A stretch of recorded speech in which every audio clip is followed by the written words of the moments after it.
What's up? I'm go4broke, and this is how. What's up? I'm go4broke. I'm Riley. I'm Jasper. And this is how we made network.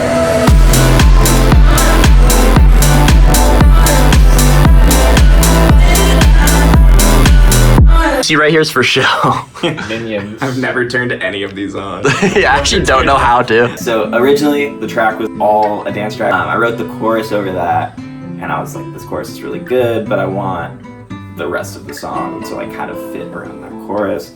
Got this beat from YouTube. But yeah, here's the dance beat that we basically wrote the first part over.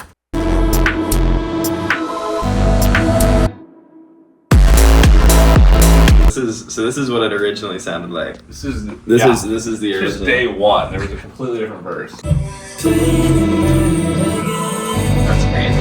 crazy. So we have our Sabrina Carpenter splice method right here. This is the thing that's kind of starts the song, and there's a million things on this. Oh, that's an EQ. Got a little room reverb on there, and another EQ. Oh yeah, the bass, dude. We did this day one.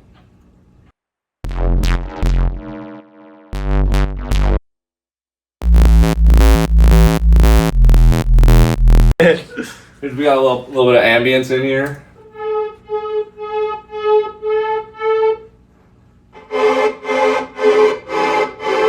Beautiful. Basically, those are all essentially just various samples of different things, and I must have shifted them into the key. And they're all just given the same treatment, just literally kickstart, and oh my god, various risers and effects. You know, you gotta have them. That sounds fun. Welcome to AMC. Oh yeah. So I went home that day and ended up writing verses over like an acoustic guitar, and came back with my boy Jasper, and we totally like changed everything. Yeah. Little fast pan to Jasper. And that's right. That's Jasper.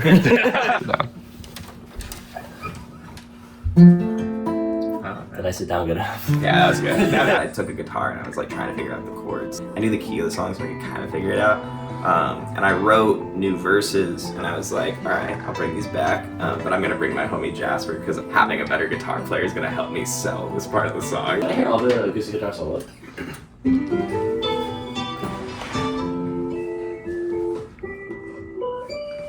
I think we just sat down for like a couple hours and just did only guitar and like did whatever lines we thought were cool.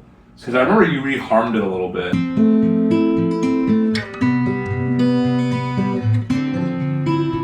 A lot of the times that I record guitar and I write it for myself too, one of my favorite things to do is get the main chords down, and then just fucking like have fun, noodle on top of it, and create like it's its own kind of world with one instrument. I think we just took whatever he was doing, and I was like, let's just add some cool stuff. So this one right here, completely raw, is just.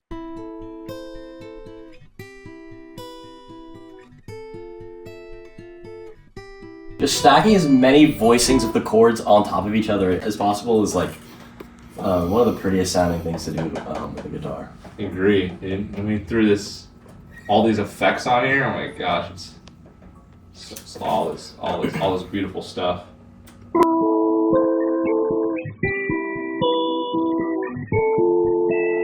I feel like that one is like the main guitar line to me. I would say so. I would agree. It's right up there, like it's up front, like you hear it the most. We listen to all the guitars together. And then I also remember throwing in, here it is, I threw in the sample underneath.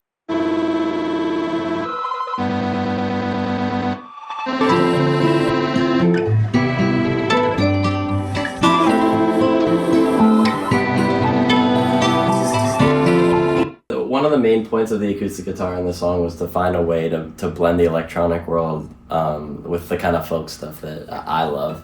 And I think even just throwing that sample out of there, that does it.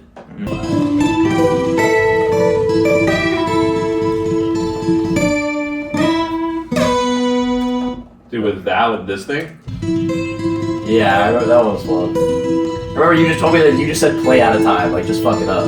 Yeah, a lot of this is not quantized, really. This is not quantized. It's not quantized. I've never played to a metronome in my life. It brings the human to it.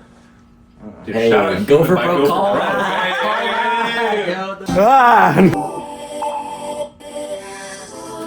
I did a lot to this. I don't. There's like some plugins on here, but like, you know. Again with the EQ. Dude, again the EQ. I mean, there was just completely different verses, but one of my favorite things that stuck from the day when I feel that did I have to fight hard to keep this one or What, the second verse? Yeah, the second verse. You definitely fought hard because I did not want to keep the second There verse. was one. So there's this moment in the actual song that came out where it goes to a trap beat.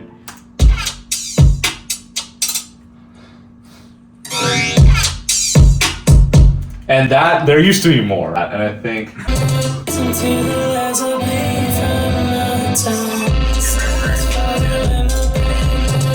Oh shit, I remember hearing this. That's cool, yeah. I think I blame that part, like not liking it on the beat, when in reality my verse was ass. Like I just listened to that and that was terrible when I wrote. And that piano is crazy. Oh, dude, I don't even know if we can get into this now. Hold on, give me a second. Verse 2 is where we really got swinging. We got going. Well, my favorite part about this is the fact that it goes from like the trap beat into that like, just pretty little piano chords for a couple bars. Like we're talking about a lot of like Tyler stuff.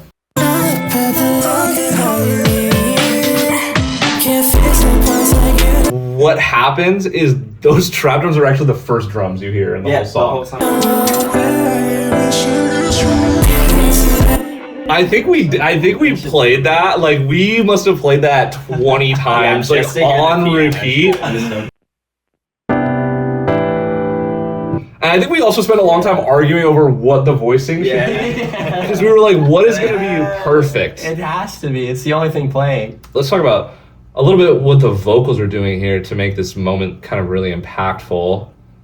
Especially in the first part of verse 2, we add this tremolator at the end here, and dress me up in everything I need, and then kind of slow down as it goes there, because it's such a nice drop out here. Dress me up in everything I need. We wanted to make the second verse catch people off guard, and like they just never got bored because it was changing it literally every 2 seconds. Second verse, that's where we peaked, guys. Oh my god, there's this. The first session we ever had, we made this song. At least the first version of it. And for some reason, partner had to leave. Either I had like a meeting or something. I remember being on Zoom and being so bored. I did this whole vocal just chop and all these breaks, and I took like a couple hours to just do that, and it ended up kind of shaping how we made the rest of the song. For sure. And these are actually the day one vocals. Every chop you hear is from like the first day. It was all me putting his lead vocals into the Ableton Simpler. I just basically combined all these vocals, all of our comps, dropped them in the Simpler, and went to the slice mode, and then I just had all of his vocals. Like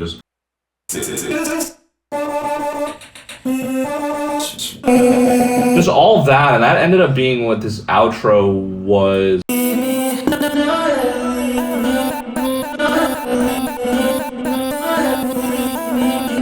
think I will give it to Sauce because it's very important. I'm automating this plugin on and off on a preset, which is you hear.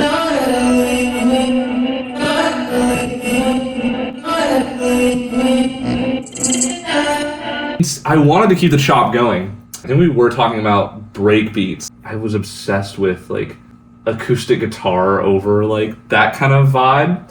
So I think I might have thrown in this guitar. Remember, it's just a couple samples chopped up.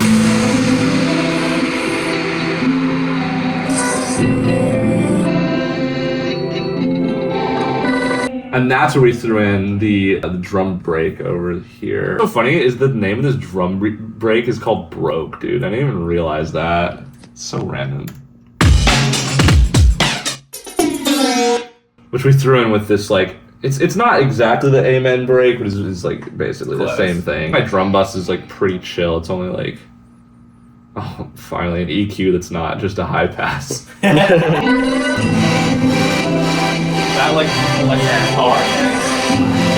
that is also another. There's actually a lot of samples in here. But I think if you like heard the samples in most of their original states, you would never know. Part of me feels like I stole so much for this song. Like, there's just stuff in here that I forgot about. Yeah, it's like we got away with it, so it doesn't matter.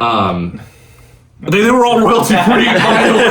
Another great part about this track, the outro, is your harmonies that you added on here. Insight into music, if you're, a lot of. This is what music's like. A good amount of people will stack their vocals, like, especially in pop music, to like make it sound really full. But for all the harmonies, they're all just one track. Like, I usually always double track harmonies and just pan them out, but like, it just sounded so much better to have one harmony pitched down and affected a little differently, and just like panned out one way.